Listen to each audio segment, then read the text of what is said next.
गरीब खाया काशीमान मगर दोनों के मध्य कबीर काशी तज मगर गया पाया नहीं शरीर। आइए इस वाणी का आपको इश्तेहार समझाते। करीब 600 साल पहले काशी नगर में एक अद्भुत लीला घटी थी। यह घटना तब की है जब पूर्ण परम परमेश्वर कबीर परमेश्वर जी काशी में प्रकट हुए थे। कबीर साहब के अद्वितीय ज्ञान तथा उनकी बताई भक्ति से मिलने वाले सुख के कारण उनके अनेकों शिष्य हो गए थे। उनके शिष्यों में उस समय हिंदू तथा मुस्लिम दोनों ही शामिल थे। कबीर दोनों धर्मों को जोड़ने का ही प्रयत्न करते थे।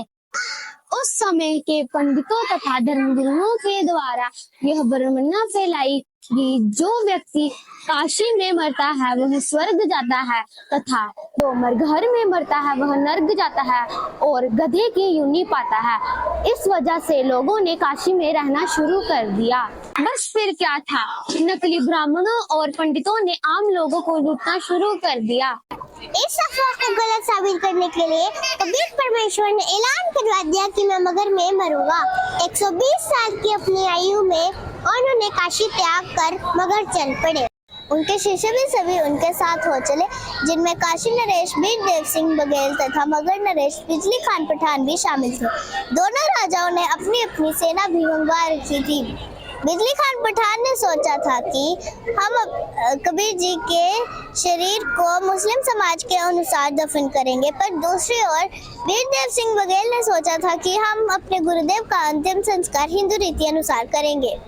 दोनों राजाओं ने ये तक निश्चय कर लिया था कि अगर किसी ने भी कोई दिक्कत की तो युद्ध करके शरीर हासिल कर लेंगे।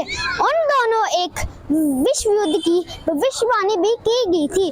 असल में हिंदू मुस्लिम का आपसी में ही युद्ध था, उनमें अनेकों लोग मारे जाते थे। कबीर परमेश्वर जाने जानते, उन्होंने अपने शिष्यों से पूछा कि बच्चों, ये सेना किस लिए मंगवाई है? अपने गुरुदेव के आगे दोनों राजा मौन हो गए और गर्दन नीचे कर ली। तब भीड़ में से ही लोगों ने बोला कि ये सेना इसलिए मंगवाई है ताकि हम आपका शरीर हासिल कर सके। यदि कोई प्यार से न माना तो बल का प्रयोग किया जाएगा। कबीर परमेश्वर ने उन्हें बहुत समझाया कि तुम सब अलग अलग नहीं हो, एक ही पिता के संतान हो, आपस में मनमुटाव ना रखो। ऊपर से तो सबने हाँ की, पर अंदर से वही भाव था। कबीर परमेश्वर ने सोचा कि जो 120 साल में ना माने तो अब इनका क्या करूं। उन्होंने आदेश दिया, 2 चद्दर ले आओ, एक मैं नीचे बिछाऊंगा, एक मैं ऊपर ओढ़ूंगा। इन चद्दरों के बीच में जो भी वस्तु मिले उसे आधा आधा बांट लेना, चाहे तो मेरा शरीर क्यों ना हो उसे आधा आधा बांट लेना, बच्चों पर लड़ना मत। इतना बोलते ही परमेश्वर उन चद्दरों के बीच में लेट गए। कुछ ही पल बाद आकाशवाणी हुई कि उठा दे पर्दा, इसमें नहीं है मुर्दा। जब सबने ऊपर देखा तो कबीर परमेश्वर ऊपर जा रहे थे। उनका शरीर बहुत चमकदार था। जब चादर उठा के देखी तो शरीर नहीं था, केवल शरीर के आकार में सुगंधित फूल पड़े हुए थे। सभी हिंदू मुस्लिम एक दूसरे के गले लगकर रोने लगे, कोसने लगे कि हमने अल्लाह खुदा को ना पहचाना। तब दोनों राजाओं ने आधे आधे फूल और एक एक चद्दर बांट ली और यादगार बनवा दी। यह वह अभी भी मौजूद है। गिरवेद अध्याय 40 मंत्र 8 में लिखा है, सह परियागात शुक्र मकाय मैं सुनाविरम। उस परमेश्वर का शरीर नाड़ी तंत्र का नहीं है, 5 तत्व से रहित है। वह सर्व का मालिक सत्यलोक में विराजमान है। उस परमेश्वर का तेज पुंज का शरीर है, वह शब्द रूप अविनाशी है। उसका नाम कबीर देव है। इस घटना से साबित होता है वेदों में वर्णित कबीर देव काशी वाले ही हैं।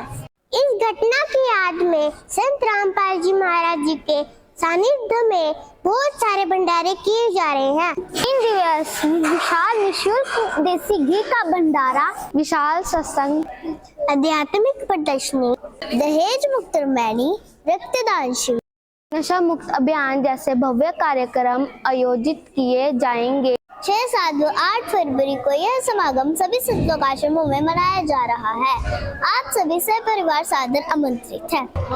दोस्तों, जिस प्रकार कबीर परमेश्वर ने जाति व धर्म के वेद को मिटाने के लिए बहुत से प्रयत्न किए थे, वैसे ही संत रामपाल जी महाराज जी प्रयत्न कर रहे हैं।